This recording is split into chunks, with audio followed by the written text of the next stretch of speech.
जळगाव जामोद तालुक्यातील निमखेड परिसरात एका युवकाचा मृतदेह आढळून आला. त्यानंतर परिसरात मोठी खळबळ उडाली होती. अपघातातील जखमींचा उपचार न करता मृतदेह दरीत टाकून दिल्याचं समोर आलं आहे.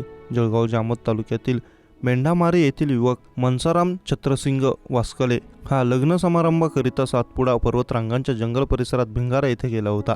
लग्न समारंभ संपन्न झाल्यानंतर तो संध्याकाळी आपल्या गावाकडे परतत होता.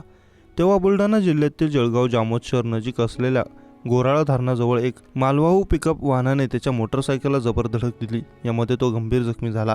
अपघातस्थळी उपस्थित गोराळा येथील नागरिकांनी सदर जखमी युवकाला तत्काळ वैद्यकीय उपचारासाठी त्याच मालवाहू वाहनामध्ये टाकले.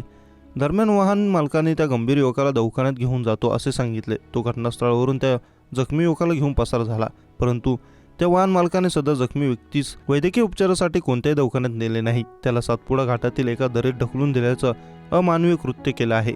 दरम्यान आज सकाळी या बेपत्ता युवकाचा मृतदेह हा सातपुडा पर्वतातील वन विभागाच्या चौकीच्या परिसरात आढळून आला. त्यानुसार पोलिसांनी मृतदेह ताब्यात घेऊन संबंधित वाहन क्रमांकाच्या आधारे तपासणी केली आहे.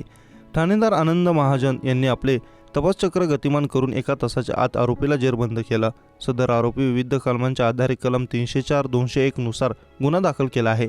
पुढील तपास ठाणेदार आनंद महाजन यांच्या मार्गदर्शनाखाली सुरू आहे.